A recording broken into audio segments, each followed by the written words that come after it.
Hello বন্ধুরা, NilayTech&Vlogকে আপনাকে স্বাগতম। আমি নিলয় আসছি আপনাদের সাথে। তো আজকে আমি iOS 14 এর ব্যাপারে কথা বলবো। সম্প্রতি অ্যাপেল কিন্তু তাদের iOS 14টা লঞ্চ করে ফেলছে এবং আমি এই 2 দিন ধরে iOS 14 নিয়ে বেশ কিছু রিসার্চ করছি। তারপর ভাবলাম যে iOS 14 এ একটা ভিডিও বানানো দরকার। তো এটার যে মেন কি ফিচার আছে এবং এখানে আপনি কি আপডেট দেখতে পাবেন সেইগুলো নিয়েই মূলত এই ভিডিওটি। তো চলুন ভিডিওটি শুরু করা যাক।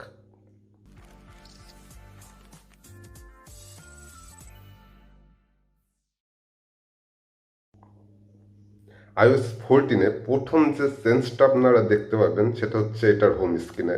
বলতে গেলে iOS 14-এর হোম স্ক্রিনে এখন আপনারা উইজেটস ইউজ করতে পারবেন এবং এখানে তারা অ্যাপ লাইব্রেরি বলেও একটা ফাংশনের অ্যাড করছে এবং এই ফাংশনের কাজ হচ্ছে মূলত যে আপনি যে অ্যাপগুলো ইনস্টল করবেন সেগুলো সব ওখানে ফোল্ডার আকারে থাকবে।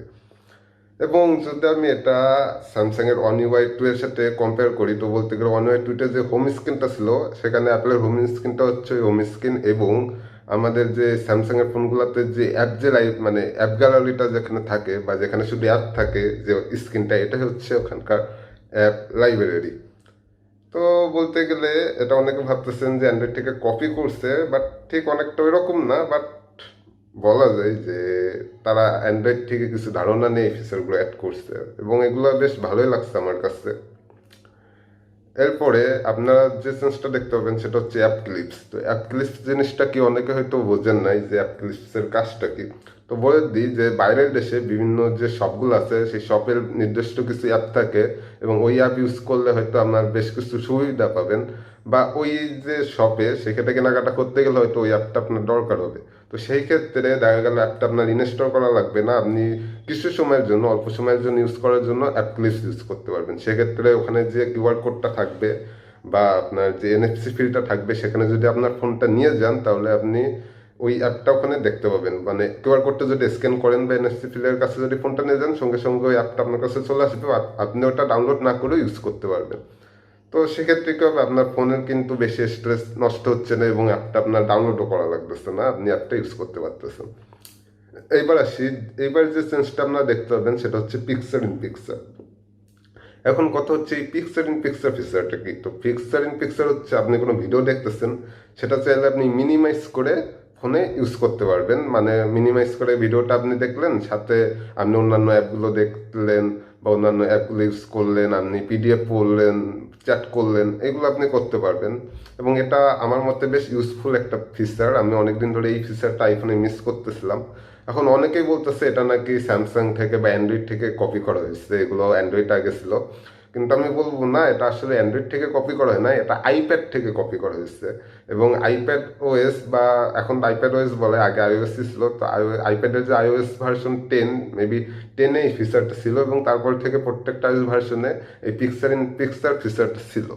এবং অনেকে ধারণা করতেছেন যে পিকচার ইন পিকচার এই ফিচারটা আপনি সব অ্যাপে ইউজ করতে পারবেন, কিন্তু বলে দিই আপনি সব অ্যাপে কিন্তু এই পিকচার ইন পিকচার ফিচারটা ইউজ করতে পারবেন না। এটা বেশ কিছু ভিডিও রিলেটেড অ্যাপ, মানে যেগুলোতে আপনি ভিডিও দেখবেন সেই ক্ষেত্রে আপনি এই পিকচার ইন পিকচার ফিচারটা ইউজ করতে পারবেন। তবে আমার যে জিনিসটা খারাপ লাগছে, এখানে তারা মাল্টিপল অ্যাপ ইউজের কোনো কথা বলে নাই। মানে আমি দুইটা অ্যাপ একসাথে ইউজ করতে পারবো এরকম কোনো ফিচারের কথা বলে নাই, যেটা অ্যান্ড্রয়েডে করা যায়। আমার মতে এই জিনিসটা অ্যাড করলে আরো বেশি ভালো হতো। এবার আসি যে এইবার যে চেঞ্জটা আপনারা দেখতে পাবেন সেটা হচ্ছে তারা একটা নতুন ট্রান্সলেট অ্যাপের কি বলে অ্যাপের লঞ্চ করছে তাদের নতুন মানে iOS 14-এ। এবং সেই ক্ষেত্রে কি হবে যে আপনি এই ট্রান্সলেট অ্যাপ ইউজ করে মেবি লিমিটেড কিছু ভাষা আসছে, মেবি 11টা মতো, এই কটা ভাষায় বা ল্যাঙ্গুয়েজে আপনি কনভার্ট করতে পারবেন। বাট দুঃখের বিষয় এটা যে এখানে বাংলা ভাষা নেই, সুতরাং আপনার এই অ্যাপটা কোনো কাজে লাগবে না। কেননা বাংলা ভাষা না আসা পর্যন্ত এই অ্যাপটা আমরা ইউজ করতে পারবো না, কেননা আমরা এই যে ইংলিশ থেকে চাইনিজ বা অন্যান্য ভাষা এটা কনভার্ট করতে যাব না। তো সেক্ষেত্রে আমি সাজেস্ট করব আপনি গুগল যে ট্রান্সলেট সেটা ইউজ করেন, সেটা বেশ ভালো সার্ভিস দিবে আপনাকে। এরপর যে সেন্সটা আপনারা দেখতে পাবেন সেটা হচ্ছে কার কিস। তো কার কিসের এই ব্যাপারটা অনেকেই বোঝেন নাই। তো আমি বলে রাখি, এটা কিন্তু সব গাড়িতে আপনি ইউজ করতে পারবেন না। এটা লিমিটেড কিছু গাড়ি যেগুলোতে এনএফসির মাধ্যমে আনলক করা যায় বা অ্যাক্সেস করা যায়। এবং বর্তমানে যে লেটেস্ট কারগুলো আছে সেই কারগুলোতে দেখা যায় যে আপনার যে কার্ডের মাধ্যমে অ্যাক্সেস করা যায় এবং কার্ডে একটা এনএফসি চিপ থাকে এবং এনএফসির মাধ্যমে গাড়িটা আনলক করা যায়, গাড়ির দরজা খোলা যায়। তো সেই ক্ষেত্রে এই যে কার্ডের যে ফিচারটা, এটা আপনি আপনার ফোনে কি কার্ডটি ইনস্টল করতে পারবেন এবং ফোনের এনএফসি ইউজ করে আপনি গাড়িটা আনলক করতে পারবেন, অ্যাক্সেস করতে পারবেন, ইউজ করতে পারবেন। এখন কথা হচ্ছে যে এই ক্ষেত্রে কি আমি এই কিটা শেয়ার করতে পারবো কিনা? হ্যাঁ, আপনি করতে পারবেন। মনে করেন আপনি দূরে কোথাও আসছেন, আপনার গাড়িটা আপনার এক ফ্রেন্ডের কাছে আসছে এবং সে চাচ্ছে যে আপনার গাড়িটা সে ইউজ করবে। তো আপনার গাড়িতে যদি ওই ফিচারটা থেকে থাকে যে এই যে স্মার্ট কার কি, তো আপনি কি করতে পারেন, আপনার ফ্রেন্ডের আইফোনে আপনার আইফোন থেকে যে কার্ডটা সেটা ট্রান্সফার করে দিতে পারেন, যে 7 দিনের জন্য তাকে অ্যাক্সেস দিতে পারেন। তো সেই 7 দিন সে আপনার গাড়িটা ইউজ করলো। বলতে গেলে এটা আসলে একটা সুন্দর ও ভালো একটা ফিচার বলে আমার কাছে মনে হয়েছে। এরপর আসি যে এখানে আর কি কি চেঞ্জ করা হয়েছে। তো এখানে আপনার মিমোজিতে আপনার অনেকগুলো নতুন নতুন ক্যারেক্টার অ্যাড করা হয়েছে, অনেকগুলো টুপি অ্যাড করা হয়েছে, মাস্ক অ্যাড করা হয়েছে। তো এটা একদিক দিয়ে বেশ ভালো লাগছে আমার কাছে।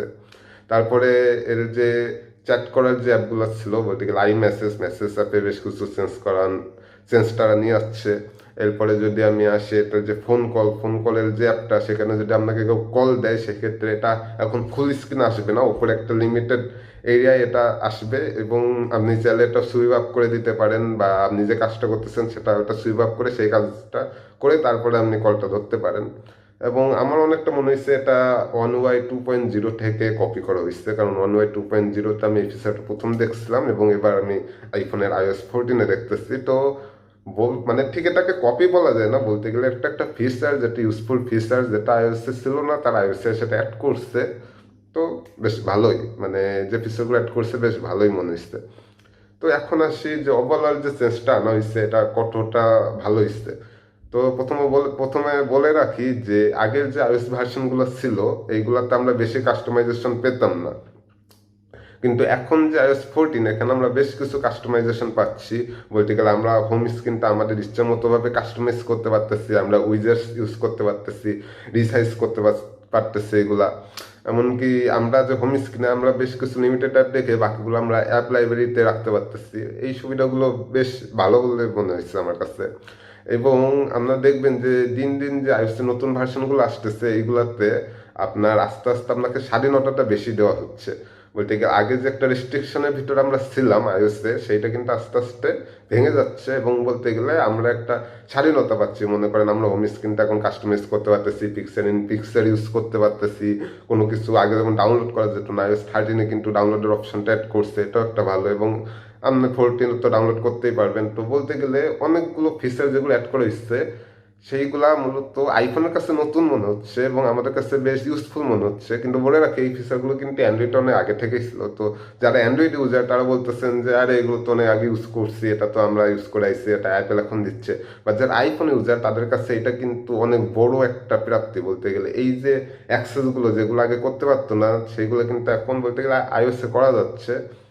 তো আশা করি যে iOS 14 এটা আসলে একটা সাকসেসফুল অপারেটিং সিস্টেম হবে এবং নতুন বা পরবর্তীতে যে আপডেটগুলো আসবে সেগুলো আসলে অনেক ইন্টারেস্টিং ও নতুন নতুন ফিচার সমৃদ্ধ হবে। তো ভিডিওটি এই পর্যন্তই। ভিডিওটি যদি ভালো লেগে থাকে তাহলে অবশ্যই লাইক দিবেন, কমেন্ট করে আপনাদের মতামত জানাবেন, আর আমি যদি কিছু ভুল বলে থাকি সেটাও একটু ধরাই দিবেন কমেন্ট করে। আর যদি ভিডিওটি ভালো লেগে থাকে তাহলে একটু কষ্ট করে চ্যানেলটি সাবস্ক্রাইব করে দিবেন। তো ভিডিওটি এই পর্যন্তই, সবাই ভালো থাকবেন, ধন্যবাদ।